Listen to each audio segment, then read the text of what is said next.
putaran kelima FA Cup, Manchester United menjamu Fulham.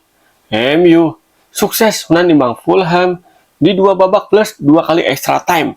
Di babak adu penalti, MU unggul dalam jumlah pemain yang gagal melakukan tembakan pas adu penalti. 2 orang gagal, sementara Fulham berhasil semua. Dan endingnya, MU harus mengucapkan selamat kepada Fulham karena lolos ke babak berikutnya. Sebenarnya MU kalau dari Fulham, ini bukan suatu menyedihkan, tapi MU harus bangga. Karena apa? Karena Fulham ini di Liga Inggris, peringkatnya lebih tinggi dibandingin MU. Fulham 9, MU 14. MU bisa bilang ini jago banget karena bisa nahan tim peringkat 9 dengan skor 1-1 di waktu normal dan extra time. Dan kalahnya lewat babak adu penalti. Lihat aja tuh cara permainan MU yang mendekati zona degradasi di peringkat 14 Liga Inggris di FA Cup. Ya sih, MU kalah ball possession, tapi ini MU semalam main jauh lebih menekan dibandingin Fulham.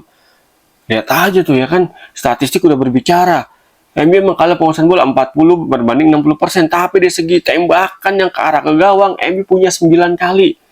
Dan Fulham 5 kali, dan total tembakan secara overall, MU punya 20, Fulham 12. Ini artinya apa? Artinya MU sebenarnya lebih bisa mengendalikan jalannya pertandingan. Sisi flank oke, di tengah oke, nah lini serang nih yang nggak oke nih ya kan. Why? Højlund why? Dan penyerang lainnya Zirkzee juga why? Ini sebenarnya MU apa ya problemnya?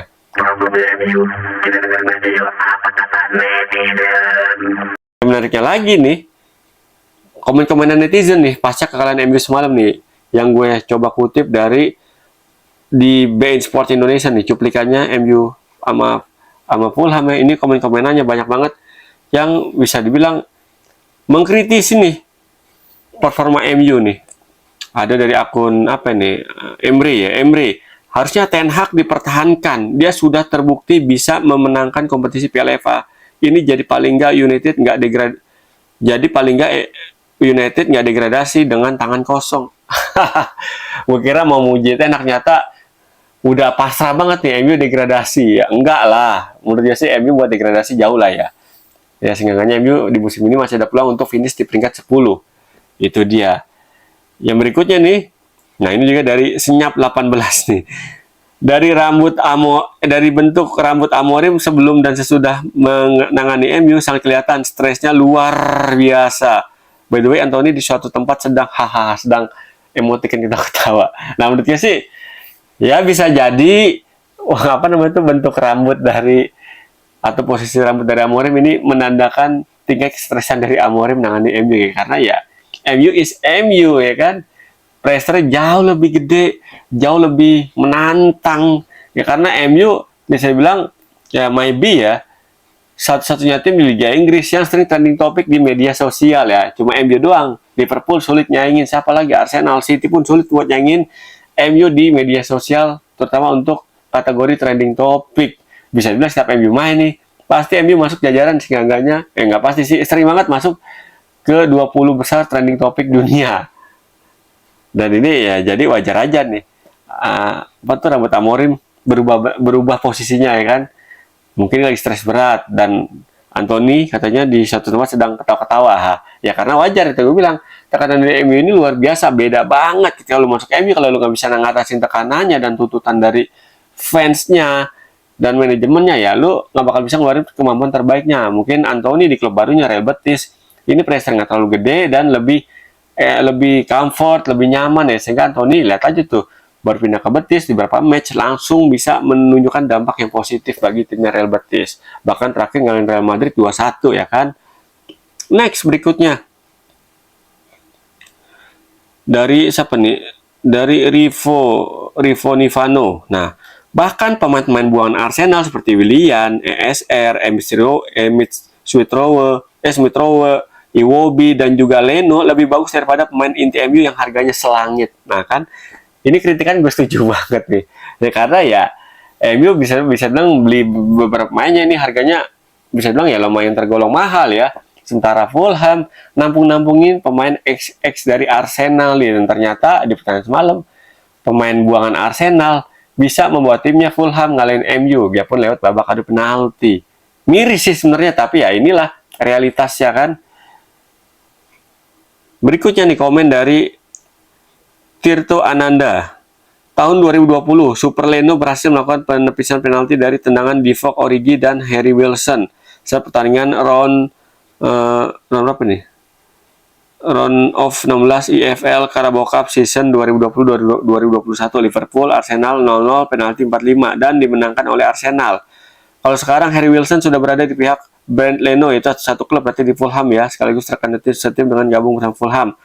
Tahun 2025, Leno kembali berhasil melakukan penepisan penalti dari tendangan Lindelof dan Joshua Zirkzee saat pertandingan round of 16 Emirates FA Cup season 2024 and 2025. Ya benar sih, benar cocokologinya oke. Mantap cocokologinya. Nah, nih komen berikutnya dari netizen nih. Dari Kamali.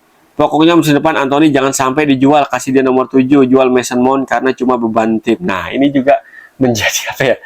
Yang menjadi kritikan lagi dari netizen. Bener sih, karena ya dibanding Mason Mount sama Anthony, kelihatan Anthony pas pindah klub langsung menyalap. Nah, Anthony ini skillnya luar biasa banget ya, tinggal pinter-pinter pelatih aja nih untuk untuk menangani mungkin ketekanan Anthony di MU. Kalau bisa pelatihnya bisa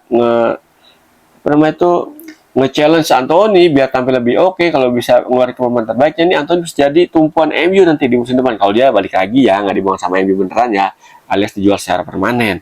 Kita nantikan aja nih kiprah MU di bukan di musim depan, di musim ini nih, di semua kompetisi ini kita sama MU. Dan MU kan peluang juaranya yang paling gede itu ya di Liga Malam Jumat alias di UEFA Super League. Kita nantikan ya, apakah MU bisa melangkah jauh, apa bisa lebih dari babak 16 besar, atau mungkin MU bisa tembus final di Liga Eropa musim ini. Menarik kita nantikan. Yang jelas di FA Cup sebelum tampilan MU udah oke sebenarnya, tapi ya karena itu dia, karena faktor mungkin ya faktor luck aja ya, kurang beruntung. Dan bisa bilang tadi gue ulangi lagi, MU termasuk sukses di pertandingan semalam karena sukses nahan tim yang peringkatnya di atas dia.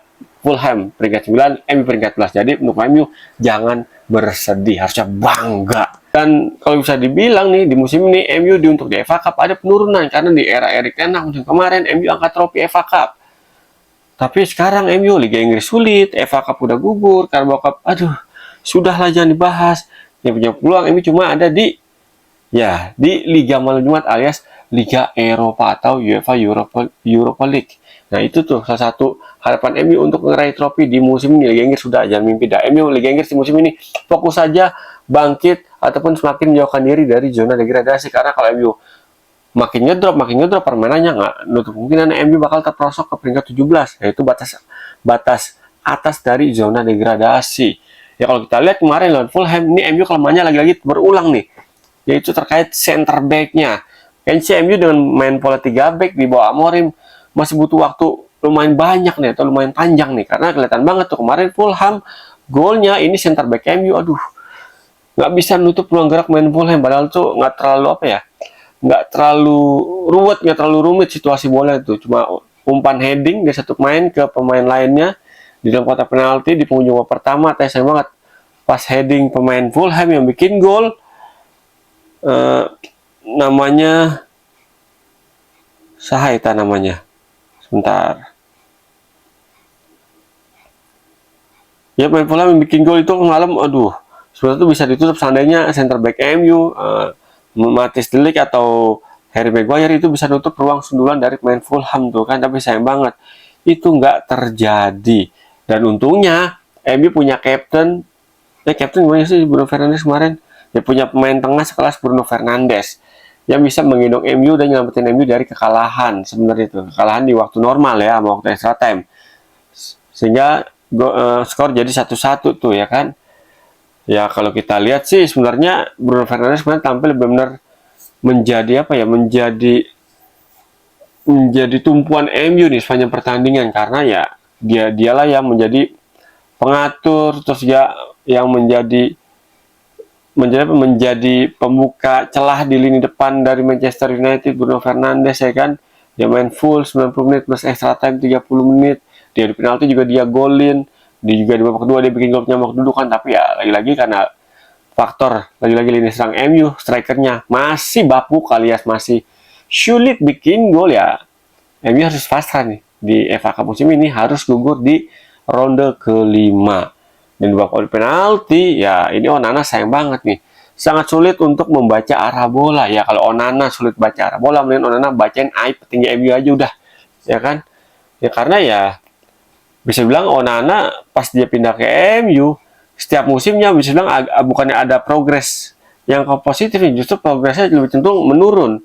Dan desas-desusnya ini kayaknya nih, naga-naganya sih gue prediksi ini musim depan MU kayak bakal beli kiper baru nih untuk mengganti peran Onana nih sebagai kiper utama MU ya kan. Sebenarnya kan kalau kita lihat di FA Cup musim ini, Bayindir kiper cadangan MU jauh lebih menyala penampilannya nih dibanding Onana. Tapi ketika Onana main di di starting line up di FA Cup, ya MU malah justru gugur pas Bayindir main. Bayindir sering membawa MU meraih hasil positif di FA Cup nih. Terbukti MU bisa hadir sampai dengan ronde kelima. Thank you banget ya udah nonton konten gua Pundit Abangan di channel YouTube gue Irwanchan. Thank you banget udah support dengan cara nonton, like, subscribe, komen, dan share. Thank you banget. Karena support dari kalian adalah menjadi vitamin bagi gue untuk terus berkarya, bikin konten, ngomongin bola di berbagai liga yang ada di dunia. Gue Irwanchan pamit, ketemu lagi bersama gue Irwanchan di konten-konten Pundit Abangan berikutnya. Oh iya, yang berpuasa, selamat menunaikan ibadah puasa Ramadan. Mudah-mudahan Pol sampai dengan nanti malam takbiran. Ketemu lagi bersama gue Irwanchan. Salam olah bola. Thank you.